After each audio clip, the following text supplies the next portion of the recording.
Okay guys, I'm playing a game called Stay With Me. This is from the creators here. khywae Way. I'm Ichio, obviously. And this is, of course, starring Nanami Kento. I like this setup actually. Very 2000s. So if you wanna get the game, it's the information's linked in the description. And I'm gonna start a new game. Let's go on. That's a little bit inappropriate, but let's go.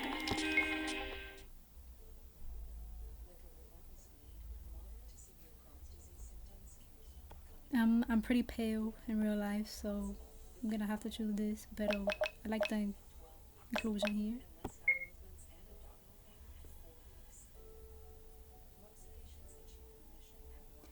A voice in the dark.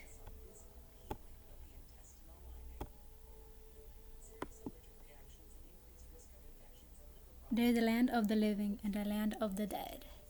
And the bridge is love, the only survival, the only meaning. The end. What? Oh, forgot the ending of this man. Lord. Did you enjoy this one? I hope so. What? Did it end? Oh my god. Then silence. Okay. He dreads the moment the voice leaves him. It always feels colder, lonelier without it, but another sound rises in its place, soft and rhythmic, steady like a heartbeat. Light flickers at the edge of his vision. Something warm brushes his cheek. He feels it, really feels it. Okay then. His eyes shift beneath heavy lids, every blink a struggle. His body doesn't want to wake, but the sound, whatever it is, draws him towards it. With effort, Nanami opens his eyes. The world is blurred, half in shadow, his left eye bandaged, his fingers graze through fabric over it, and something deep in his chest twists.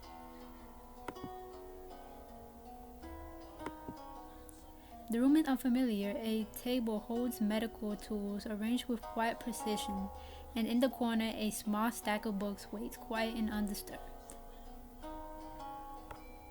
He looked very good in this photo, wait. Anyways. There it is again, that sound. He doesn't want to believe it, but he knows it. Sitting up feels like dragging himself out of water. His limbs are heavy, his breath shallow. Each movement aches, but still he rises slowly. Stubbornly, he pushes to his feet. He stumbles. Pain bites deep into his side, but he doesn't stop. He reaches the door, fingers fumbling with the handle, and opens it.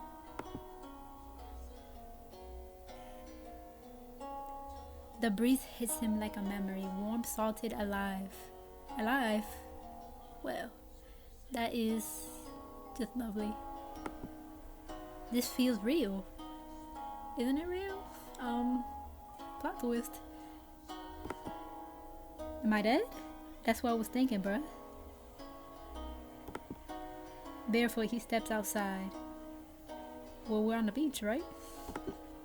The soil is coarse beneath him, the scent of the sea filling his lungs. Sunlight filters through thick tropical leaves, and just beyond, the shimmer of waves. He walks forward with slow and uneven steps, the world around him too vivid to be a dream. Let's hope. Am I dead? The thought comes again, quieter, less certain. His memory is a blur of fire and screaming. Shibuya, the battle, then nothing. Lord, why would you do this, man? The waves touch his feet. He closes his eyes, his one eye, as you can see. No, I'm alive. Nanami.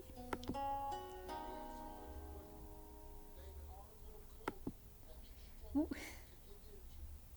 She's standing there panting, face streaked with sweat, and something like disbelief. Relief softens her eyes, but panic clings to them still. Oh dear. Are we good? Or did it save? Your POV. Oh, it's my POV. Finally, huh? You're awake. You step toward him, pressing your hands together to still their shaking. He's standing, breathing. Here.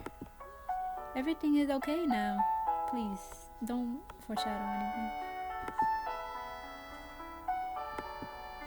I knew you were getting better, but I didn't expect you to just wake up and leave like that. A nervous laugh slips out. Too quick, his eyes don't leave you. Watching beneath the bright, unrelenting sun, the longer he stares, the tighter your stomach knots. Does he remember me? After everything he's been through, memory loss will be a cruel twist. How do you feel? He opens his mouth, but the words catch. He swallows. He tries again. And then your name, spoken hoarse and raw, but real. Every fiber in your body reacts. Yes? What happened? Where are we? You nod, expecting the question.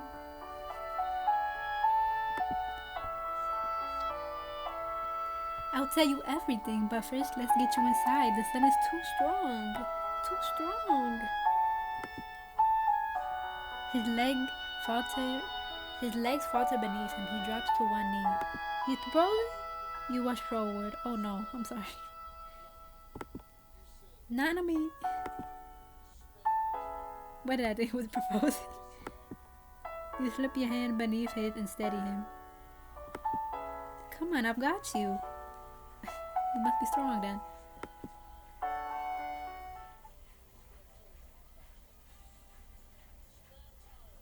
This is still my POV. Well.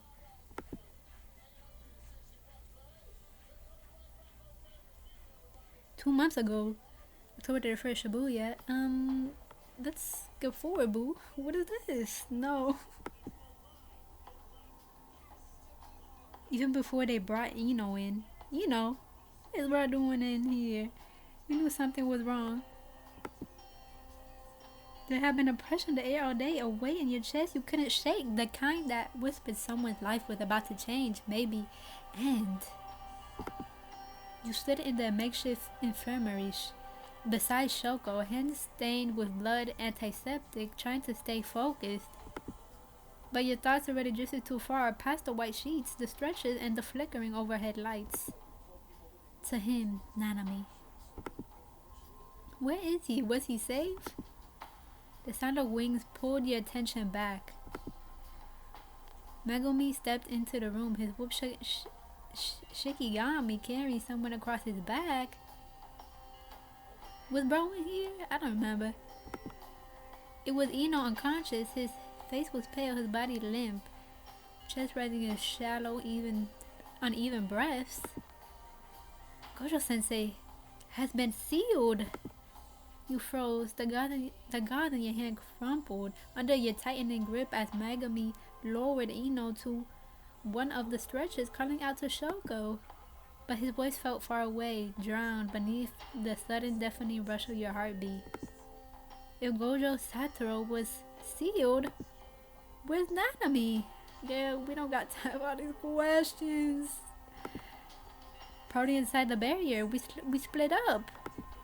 Your mind spiraled. You remembered the dream Nanami told you about, the quiet life he hoped for. What if he never got the chance to reach it? Girl. Oh dear. What if this was it? Someone said your name. You flinched, pulled abruptly back to the present. Megumi was gone. Shoko stood beside you, watching. Her eyes were tired as ever and ringed with shadows beneath them. There was something else, understanding, concern. She better not be smoking a cigarette in my face, girl. You know I'm so hurt as you smoking in my face. Girl, go! You glanced toward Yaga, standing near Ino's stretcher. Wasn't Yaga... Done for it? I'm surprised his brother here. But this is the this is the visual novel, y'all. But Yaga said, if you leave quickly, he won't notice. What? You hesitated, unsure of what held you back. Orders? Guilt? Or the fear of what you might find? Get up. I just want to check on him. Exactly, get your husband, man. Shoko's lips curved into the barest hint of a smile, the kind shared between people who had seen too much and still chose to care. Of course you do. You nodded, your throat tightening. I'll be back soon.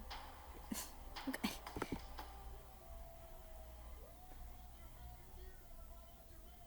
You find him in the metro station, bleeding but still standing. Huh?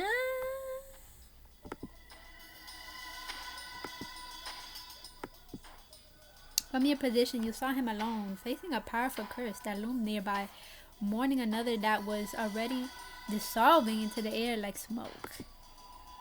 You moved carefully, summoning a veil of poison between Nanami and the curse. Just as the energy began to form, he turned, his eyes widening in disbelief. What are you doing here? Leave! The curse moved faster than your technique.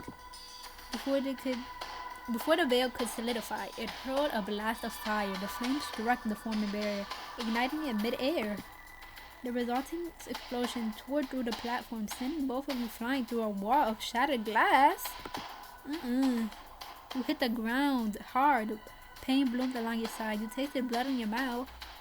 I hate when that happens.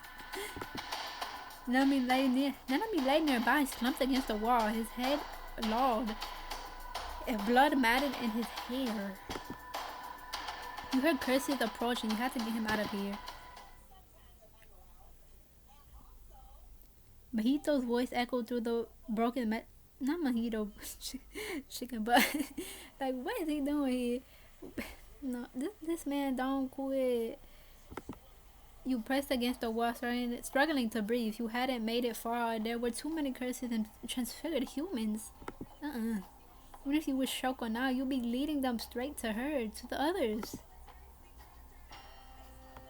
We done for it? You looked down at Nanami. You done what you could, but it wasn't enough. Your phone was already in your hand. You didn't remember grabbing it. Blood smeared the screen as you dialed the number. We calling 911? Is she... What? It rang once. Of all the calls I was expecting, yours wasn't one of them. I need that favor. Bring you locations in the message. A pause. You saved her brother's life once. She couldn't say no to you, at least. That's what you hoped. I don't know about that girl. I see. Do you have a place in mind? Your mind was racing. Where should you go? But one thing was certain. If Nanami stayed in Tokyo, he died. Oh my. A place far, far away.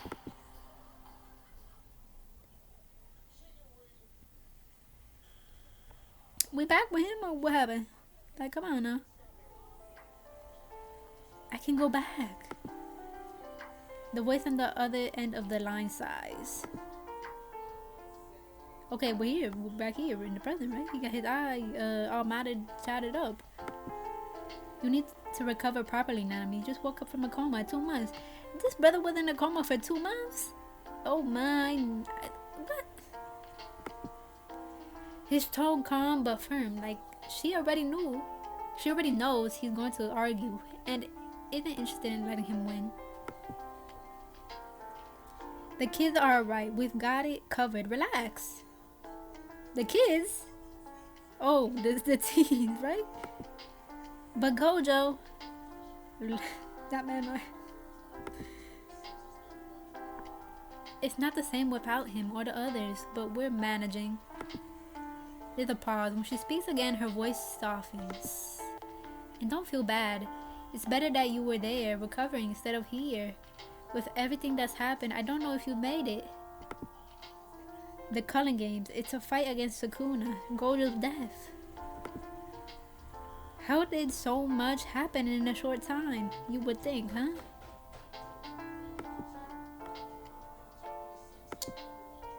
Take a vacation, you deserve it. We should be heading to Punta Cana right now, man. I don't know, but you know, it's your decision. You got the money, bro. Another voice cuts in, familiar and annoyingly upbeat. Upbeat? Oh, it's Eno. You always wanted a vacation, Nanami. Just enjoy it. Exactly, listen to him. But with a cute nurse, too. Nanami exhales, slow and tired. He doesn't respond. His gaze shifts to the window. Outside, she's in the garden. He watches her move. Focused, graceful, completely unaware he's looking. She took care of him for 2 full months in this quiet, hidden place where no one knew about. She cooked, cleaned, treated his injuries, stayed. You heard that, man? You heard that? Let's remember that. He already thanked her more than once. Still, he doesn't understand. What? He a little dense, but that's okay. Why here? Maybe it was just stress, a trauma response. She needed peace. With a coincidence that she brought him to a place he often dreamed about? Did he ever tell her about it during one of her breaks? He doesn't remember. And yet she stayed here with him. Why? Just come back when you're ready, or don't come back at all and marry. You heard, you know, one of the best underrated characters out here, to be honest, next to Shu Kong out here. The line cuts out. Anyway, recover properly and relax. Nami's fingers tighten around the phone. If the kids need anything, tell them they can contact me. What a great father figure. Shoko hums. It's not quite a yes, not quite a no, just that quiet sound she makes when she knows he means it. And Nanami, try not to mess this up again. He grunts again and ends the call.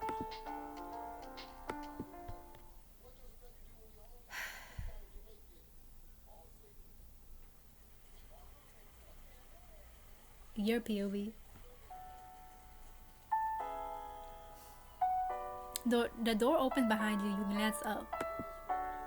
Nami steps outside. He looks better, steadier after that last healing session. Now let's calm down now.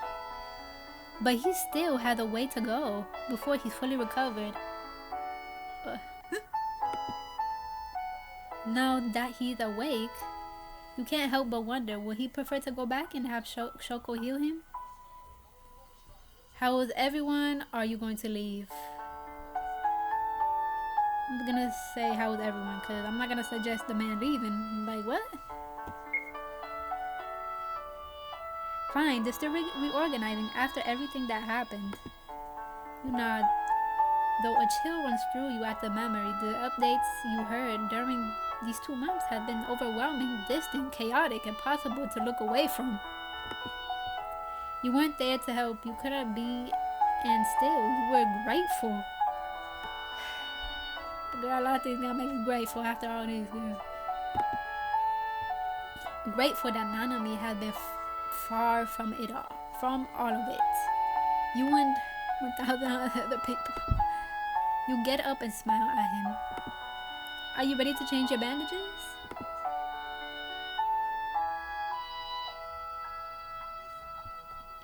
You gently peel back the old bandages. They then clean the wounds with practiced care. After so many days, the routine feels almost automatic, familiar. You sense Nanami's gaze. I'm sorry. You sense Nanami's gaze on you. When you glance up, he looks away. Look away? Yeah, I'm looking away respectfully too, sorry. You smile to yourself. It still hits you. He's awake. You've been doing this every day? His voice is quiet, yet you hadn't realized how much you missed hearing it. Well, yes. So dramatic, girl. Why? You finish wrapping the fresh bandages. Your hands moving without thought. I'm your assigned doctor at Jujutsu High. Did you forget? Nanami lets out a low grunt, the same one he always used to make. Um, you laugh softly. Something's never changed. I mean, it's been 2 months. 2 years ago. But, what? Tokyo, Jujutsu High. What? Was I studying or was I the school nurse? I want to know. I'd be a great school nurse if I was a school nurse, guys. The director had told you that Shoko was overworked and needed support, so you were brought in to help. Your ability to heal with reverse curse techniques were rare, valuable. That would have helped a lot in the real one, but I don't know if anybody had that skill. The work was constant, but you handled it the best you could. One day, a new patient appeared, tall, broad-shouldered, with a calm, unreadable expression of someone who hadn't seen too much and still kept going. Shoko let him in. This is Nanami Kento. Why don't you try healing him while I take care of the others? You nodded, motioning for him to sit as Shoko moved on to the next case. The session was brief. You made small talk about the weather, a new bakery that had just been opened in Kagurazaka.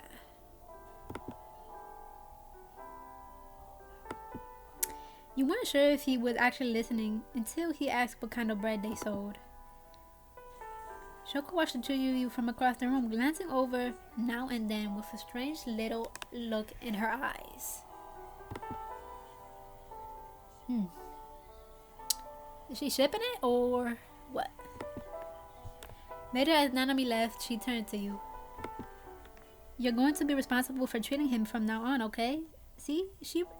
Yo, Shoko a wing woman, okay? Yes. You agreed, didn't think of much of it at first. He rarely came in with more than a few cuts or minor injuries. Nothing like the others, quiet, composed, always professional. But after a few visits, he offered to buy you a coffee during one of your breaks. This man know the way. A cafecito for the soul. Just once he said to return the favor, but then it kept happening over and over.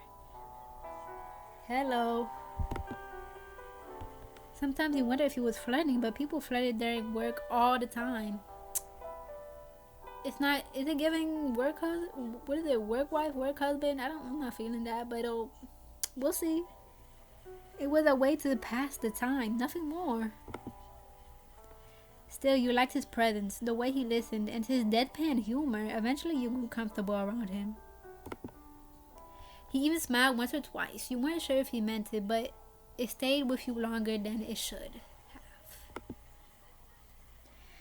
One afternoon during one of those quiet breaks, he sat beside you, fingers loosely wrapped around his cup. I'm sorry, guys. I can't get over this model. I actually really like this model of Nanami. There was something different in his posture, like he was working up to something. Would you like to? Footsteps, shouting. We have an emergency. Come quick. Ugh. You didn't hesitate. You and Shoko ran to the surgical room. The patient, a young sorcerer, was already slipping. You tried everything. Nothing worked. When the room had gone stale, Shoko exhaled beside you. He just got married. We need to tell his wife he didn't make it. Oh, girl. You don't have to tell his wife that. You nodded numbly. You were glad it wouldn't be you delivering the news exactly. We just had the same brain cell movement right now. Later, drained and raw, you sat down in the hallway. Nanami was there. Did he hear the news? Probably. He handed you a warm cup of coffee without a word, yeah, because this is tough. Thank you. You took a long sip. Let the warmth anchor you. Oh, did you want to say something to me earlier? He looked at you for a long moment, searching, maybe, or deciding. Then he shook his head. You see these moments? It wasn't anything important. Guys, you gotta say it. In real life, you gotta say it. Even if it's not important, you think it's not important, you always gotta say it, because at the end of the day, it's gonna be a problem.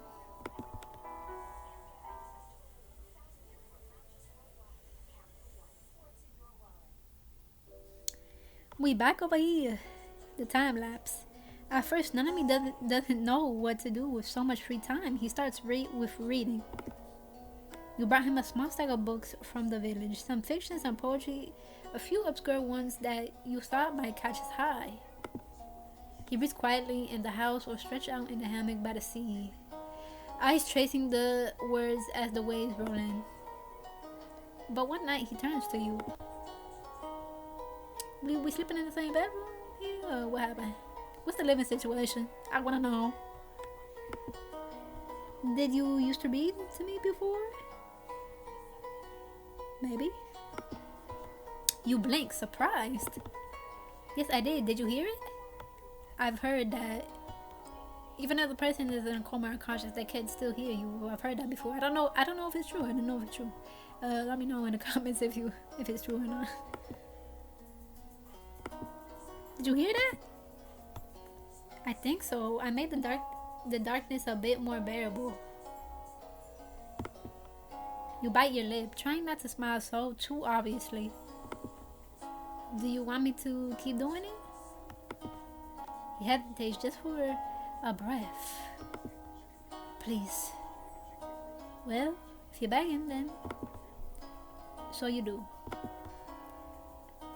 You read to him every day, sometimes on the couch, sometimes at his bedside. He listens with his eyes closed, his breathing slow and steady. I actually never met somebody who listens with their eyes closed. That's interesting. And sometimes you think you catch the hint of a smile on his lips.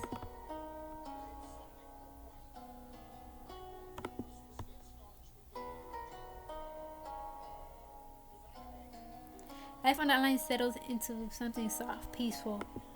I've been getting nervous when it's too quiet, to be honest. You keep healing him, helping him through cycle, guiding him back into his body bit by bit, and when he's strong enough to walk more easily, you show him around.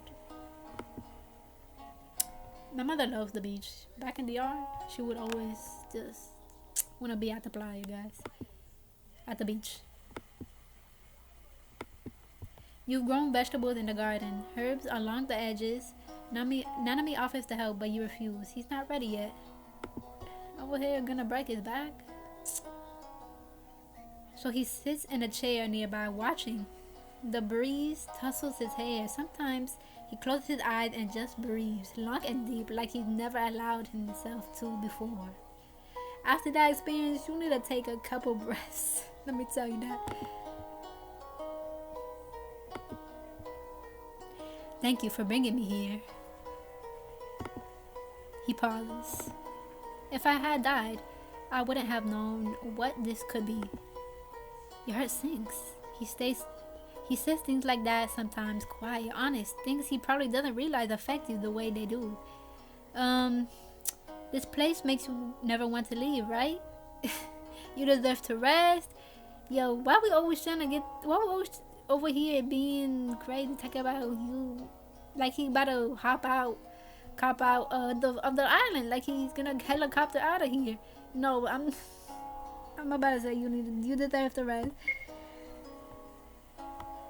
I never believed that before. Rest felt like weakness, like stepping away meant giving up. Honestly, when I was in school, it was hard to rest, honestly. But you felt this for some time, but you learned that you have to rest, because if you don't, that body gonna shut down, boo. He glances toward the sea. I actually don't like the beach, even if my parents are from the Caribbean. But with Nanami, I can learn.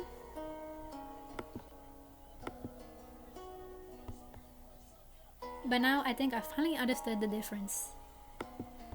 That's good to hear. You rise slowly, feeling the strain in your legs as you stretch out the stiffness. I need to go to the village for supplies. I'll be back soon. This is man gonna escape. That's why they always put in choices that you're not gonna leave. You're not gonna leave. Like, girl, like, no, girl. Let's relax. You help him back inside. He doesn't say anything, but the way his eyes follow you says enough. He wants to go with you. Ew. Hee.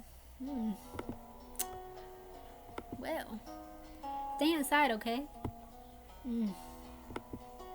Why? Are you afraid I'll follow you? No, you'll be a good boy for me. Yes, I'm terrified you chase me down with those wobbly legs.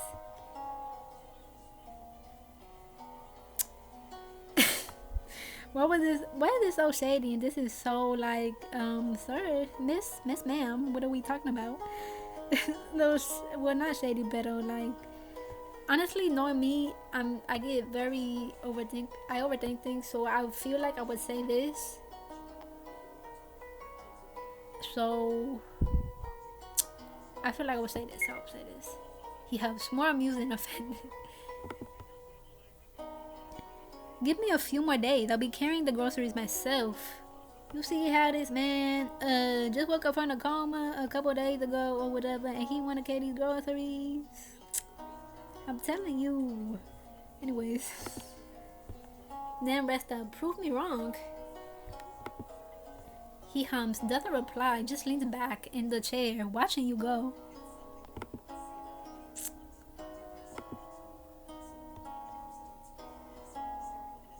The last time you went to the village, he was still unconscious. You locked the door just in case.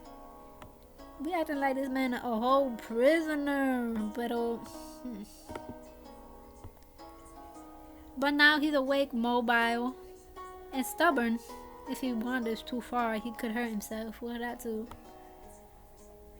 But he a grown man, no? You glance at the humidifier in the bedroom. During his worst nights, you used to add a trace of your poison, just enough to numb the pain, let him sleep. You could use it now, just a little. He wouldn't notice it. It will keep him from leaving the house until you returned. Put the poison, don't put the poison. Did it say that poison would knock him out? I'm a little confused on what to do here. I can't ask you what to do because this is not streaming on Twitch. He wouldn't notice. It would keep him from leaving the house until you returned.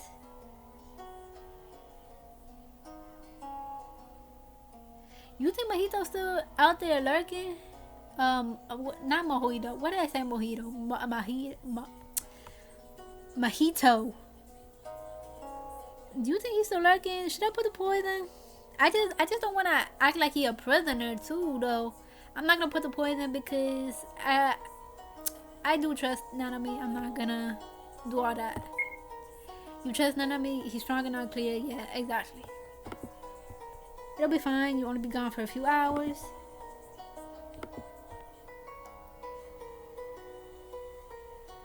When you turn, he's asleep on the chair by the window. See? Book resting in his lap. See? But I'm telling y'all, you gotta trust your husband, your partners, y'all. You smile, gently take it from his hands.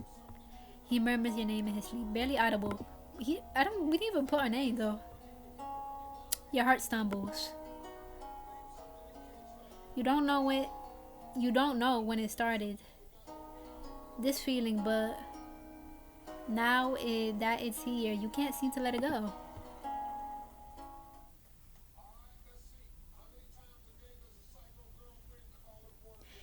You and Nanami are out on one of his daily walks, part of the slow, steady return of strength to his body. The air is warm, the sky is clear, and the sea breeze follows you through the trees. That's when you find it. A cave tucked behind the rocks, half hidden by overgrowth. The entrance is wide and cool. The garden side littered with shells, smooth stone. Nanami pauses at the threshold. You glance at him. You can tell he wants to say something, but you've known him long enough to recognize the way his posture shifts, the quiet tension in his shoulders. But you wait, he'll speak when he's ready. You step inside to gather a few shelves, something small to decorate the house. Makeshift home goods. That's when you hear a familiar gurgling sound. No ma'am. No sir. You freeze. A curse. Being here is the curse. Like, what? Like, why you here, bro? You whip around, but Nanami is still at the entrance. He can't see it, can't sense it yet. You move quickly, summoning a small poison trap and trapping the creature in it. The air simmers below the curse withers. Wrist or not wrist, and then crumples, dissolving into smoke and ash. Nanami must felt the spike in cursed energy because he called out, "Is everything okay?" Yeah, just protecting you. Like we should, though. You glance at what's left of the curse, just faint residue now, then turn to him with a bright smile. Everything's fine. Fine. You out here tripping, though. Tripping. But his voice comes again, lower, more serious. Men always serious. What happened in there? I felt cursed energy. I'm gonna tell him because I think it's important to be honest. And I don't know if there's good endings or bad endings here, but I want to get a good ending. And I feel like communicating always, has passed toward the good ending. So I'm gonna tell him. Which is a small curse. His eyes widen and his stance shifts more alert now. You raise your hands gently. Like, don't be alarmed. I already took care of it, don't worry. You start walking to the entrance. After a moment he follows. He relaxes a little but glances over his shoulder more than once.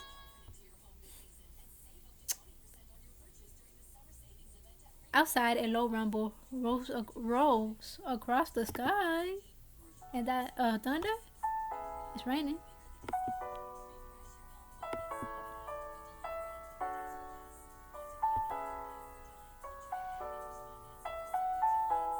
Wind rustles the trees. Dark clouds creep in where sunlight once was. A sudden gust lifts the scent of rain in the air, and then it starts. Heavy drops patter against the leaves, and thunder echoes all around you. Maybe we should just wait a little.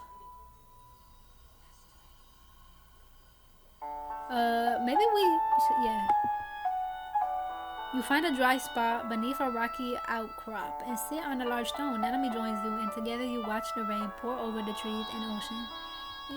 Novela, telenovela moment, K-drama moment. We didn't do anything romantic yet, but we tryna, get this man healed first before anything. It's quiet, almost peaceful.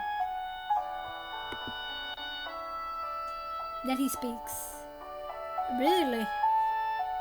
Oh my gosh. This is crazy.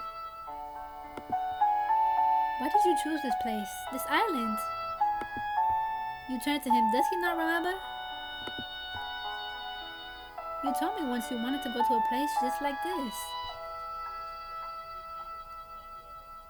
He got some memory loss, or what happened?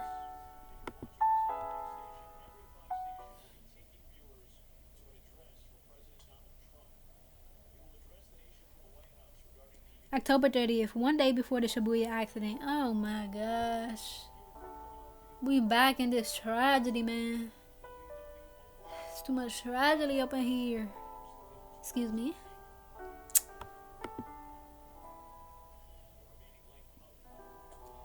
You have finished work for the day, and you were drinking with Shoko, who, as you learned, could drink a lot. Drinking? I know we're not drinking no Patron, no Mama Juana up in here. I know when they don't got, do they have marijuana in Japan? I don't know. The two of you sat outside on the stairs, watching the night stretch over Tokyo. The bottle of sake, of course, with sake. I don't know why I was sticking up Patron. The bottle of sake between you. That's when Nanami arrived. You looked up, but didn't say anything. Just held out the bottle silently. This is man drink? I've never seen this boy drink before. He hesitated, then took it. The peer pressure. At some point, Shoko left. Maybe to grab more drinks from the convenience store. You weren't really sure. The buzz in your head made the minutes blur together. Shoko left because she knows what she doing. What is she doing? She knows what she's doing. Wing Woman of the Year. Not with just you and Nanami in the quiet, comfortable silence. The man's jaw. That jaw, bro. Do you have a dream? I was like, do I have a what? Do I have a dream?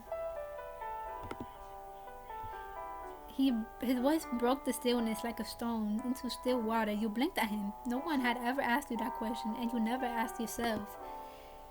You never really wanted anything. You just did your job. What? And the idea of wanting something so badly and failing to get it was terrifying. You let out a dry laugh, trying to shake the thought off. Not really, I don't want anything. That's a waste. That's when he told us, is this going back to when he told us that he wanted to go to the place where now? I'm thinking. That's the flashback. You smiled to yourself. Sober Nanami wouldn't have said that so directly. I'm probably right. What about you then, since your dreams are so important? He stared at the little sake cup in his hand, then downed it in one smooth motion. To go somewhere quiet, an isolated island maybe, just relaxing, reading a book and feeling the wind. I was right. As he spoke, you could almost see it, the image formed behind your eyes like a memory that hadn't happened yet. It was like a glimpse into something you never thought about. A future. Not in any real way. Not yours. Now it's gonna be ours. Ours. The feeling felt like tasting a drug. Addicting. You wanted to hear him keep talking about it. What else? Something that makes your heart ache when you would think about it. He didn't answer right away. Then his voice cut the silence again. To get married. Y'all see this? He was already trying to ask for a hand, and there's no ring, but I'm feeling the proposal coming on. You glanced at his left hand, no ring. Something inside you stared, but you ignored it. Of course, you got no ring. You ever found someone you could see a future with? His gaze lifted to me. His gaze lifted to me yours, heavy lidded from the alcohol, but clear underneath. I love that little tipsy blush you got on. I have. Your breath caught just slightly. Then what's stopping you? A shadow passed across his face, subtle but enough to shift the air between you. I wouldn't bear to leave them behind when I die. When I die? The words settled between you like fog, quite heavy. Before you could say anything else, Shoko returned, arms full of snacks and more drinks. The moment passed, but you didn't forget. Even long after the night ended, those words stayed with you. They echoed every time you looked at him. If he didn't have to be a sorcerer, he could have a life, a family. Well, I heard somebody say on the social media, so whatever, that he didn't have no wife, no family because of his job. I wonder if that's canon. If anybody knows, let me know. You've seen so many lives cut short, so many dreams abandoned mid-sentence. You didn't want that for him. Don't want that for nobody. Oof. Somehow, more than anything, you wanted him to be one of the few who got to live. Maybe you couldn't escape this cursed world, but maybe he could. And if you could help him reach that future, you would. That was our new dream. It looks like our new goal.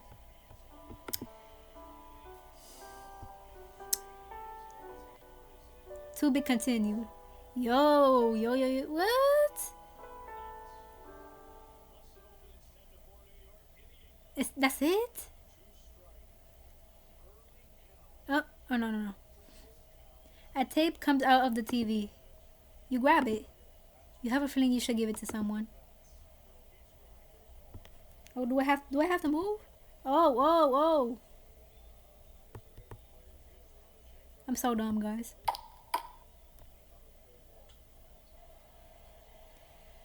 There's no kitchen fire lit, but the scent of warm breath drifts faintly through the deck. It's gone as quickly as it came, like a dream interrupted. Oh hey, you're back. Creator, this is you? Come, let's have a talk.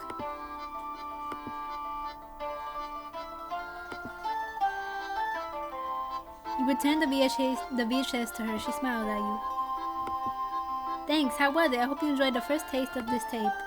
Welcome aboard our ship, the Emperor's Conquest. I'm khywae. Khywae? I'm sorry if I butchered that. The captain. What are these tapes? They allow us to connect to AUs, aka alternate universes. Ooh, that's cute. That's cool. They're made with ingredients we gather on our travels, like slow burn embers and cliche caramel. Ooh, somebody need to make a cafe with these genres, these genres. How do you choose the ingredients? The ingredients are selected by me, the crew. If you'd like to participate, join in the creation of the tapes, you can join us. As a crew member, you get across the exclusive WIPs and you have the chance to participate in the tapes creation. Just talk to Lou and he'll guide you. Why is the full blessing version paid? Because it takes time and care. Love to make these stories come to life. The full blessing helps keep the boat stocked and the stories flowing. If you enjoy even a little of what you experience, thank you. If you support the full version, you're helping to make sure there's the next one. Can I preview the full tape? Of course. Head to the temple of the far shift, step inside, offer a prayer, and let the small gods handle the rest. They're pretty nice, even if it's mischievous at times. Sure thing, darling. If you need anything, you know where to find me. Thank you for bringing this journey with us.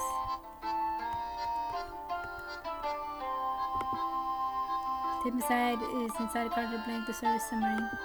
Okay. I'm guessing this is the temple. Let's go to the temple.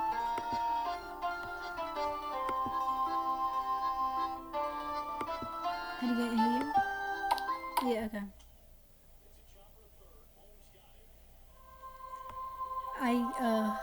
Well. As you enter the temple, you envelop a scent of incense, which wraps around you like a warm embrace. The air hums with electric energy. Every corner seems to pulsate with the promise of passion, drawing you deeper into its embrace.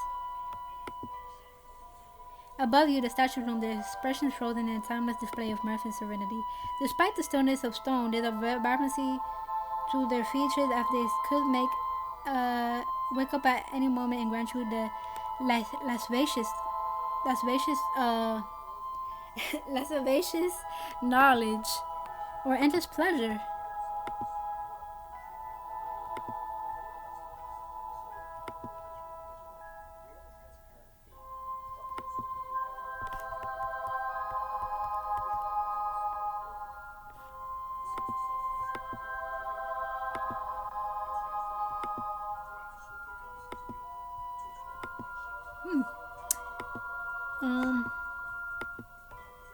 Y'all.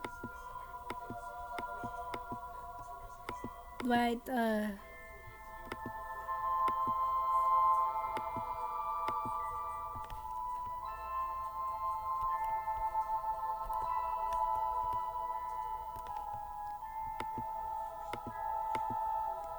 I'm a little confused. What I'm supposed to do right now.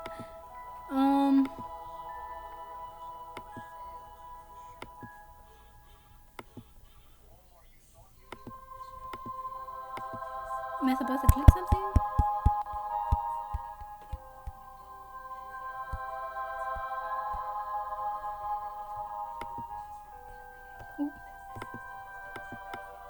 Ooh. Guys, am I on draw? Am I good? Cause I don't see where I'm supposed to click.